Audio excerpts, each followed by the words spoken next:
Hi everybody, this is NavdeepKaur and welcome to my channel. Today I'm talking about a very sensitive issue, something I struggled with as a teenager and still find myself struggling with today, facial hair. But before I get into my story, please show some love and support by clicking the red button below and the bell icon right next to it so you'll be the first to find out when I post a new video. Like I said earlier, I've never been able to find the courage to discuss this topic with anybody else. And even when someone else has initiated the conversation, I've often just shied away from responding. I decided to talk about this here because I've been seeing how strongly social media is impacting women's and girls' perceptions of themselves. Everybody is trying to look beautiful based on social standards, and perhaps losing themselves in this race to get noticed, praised, and liked. I went through middle school oblivious to contemporary beauty standards. I come from a very religious family, and if you know anything about the Sikh faith, then you know that uncut hair is one of the first and most important rules of our religion. Cutting hair, shaving, waxing, or hair removal of any kind is just not something that happened in our house. And someone's hairiness was something that we never even noticed. The initial teasing began in 6th grade. We were learning prefixes and suffixes, and one day, the prefix uni was our focus. A boy named Max, who was the class clown and also possibly the worst behaved student in the class, decided to raise his hand for the first time. Unibrow, he said, and then he pointed at me, like the one that girl has. The whole class laughed, and I realized they were laughing at me. But even after weeks and weeks of thinking on that subject, I couldn't figure out what was wrong with having brows that connected. I mean, one of the most popular Bollywood actresses of that time, Kajol, had a unibrow.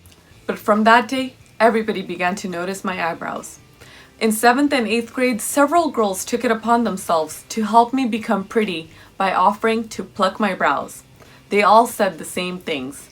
"You'll look pretty. Let me do it for you. I'll teach you."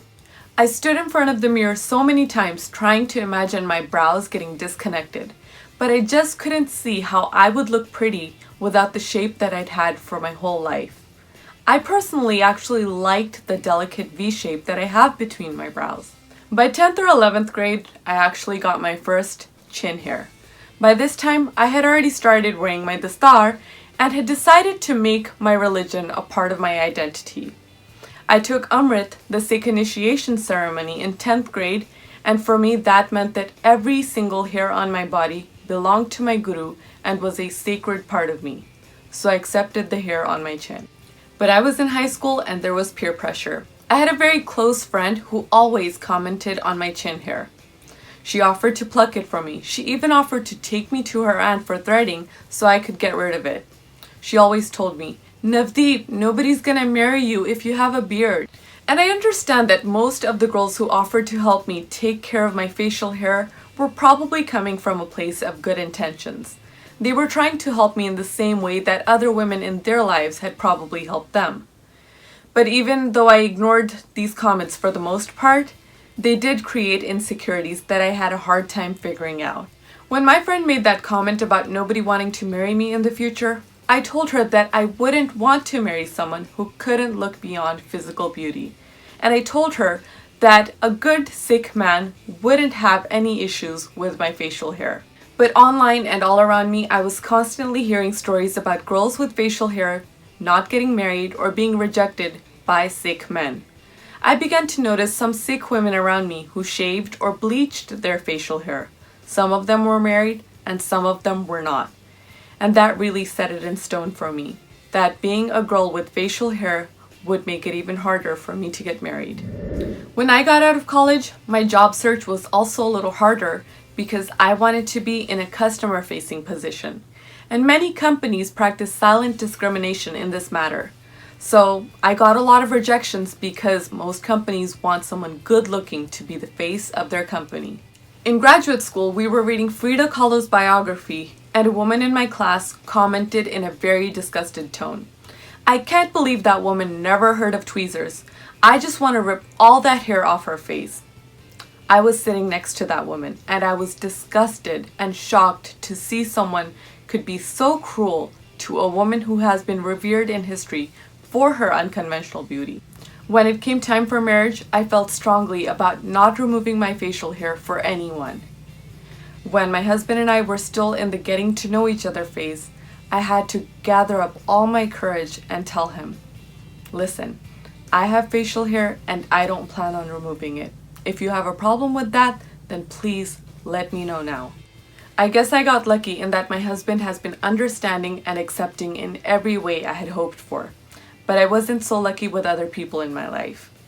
Extended family members have felt that it was okay for them to point out that I have a beard, or there have been subtle offers for me to get a facial done to help take care of my facial hair under that disguise. And I think I really broke down when someone really close to me told me that my having facial hair was not normal. I've struggled with that comment so much because it brought all of society's expectations into my inner circle. That comment put me in a state of depression for weeks. I began to question whether I was feminine enough to even be a woman. I wondered if I really needed to get rid of my facial hair to be accepted by the people that mattered to me. And what was even worse was that I felt like I was facing this all on my own.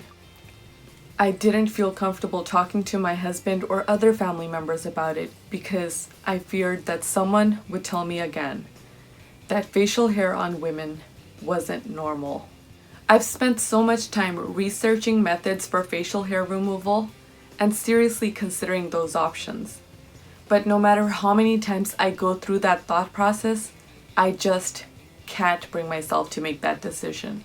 And I think there are 3 main reasons that stop me. Number 1, if I do remove my facial hair, it would be for others, for society, and not for myself. I would be doing it to fit into and feel like I belong in a place that really hasn't accepted me for who I am. Number 2, I don't want to be defined by my physical beauty. I have so much more value to add to this world before I leave this body. Why would I want to waste my time, energy, and money on something that doesn't help me make a mark? And if you think about it, how many conventionally beautiful people have made it into history by looking good? Number 3 is a more spiritual and personal reason. When I'm upset, I can sometimes feel Guru Gobind Singh Ji and Mata Sahib Kaur Ji's warmth extending out to comfort me. I am so afraid of disappointing my Guru and losing that feeling. I know that God is loving, forgiving, and kind, but I also know how my Guru values the hair on our heads and bodies more than anything else. Our hair is a blessing from God, and I just don't have the strength to face my Guru if I get rid of that blessing. The completely hairless body has been forced on us by media. So don't let anybody tell you that your hair isn't normal. It is normal. One thing to keep in mind is that there are certain medical conditions such as PCOS and hirsutism that may cause women to grow a lot of facial hair. I would advise women dealing with facial hair to at least consult with their doctors and seek medical treatment if necessary, because some of these conditions may be affecting your body in ways that are not visible to the naked eye. In my case, my facial hair isn't really caused by any underlying medical conditions, so I've really been focusing on seeing my own beauty. Some days are easier than others, but there is some sort of inner strength that keeps me going even on the harder days.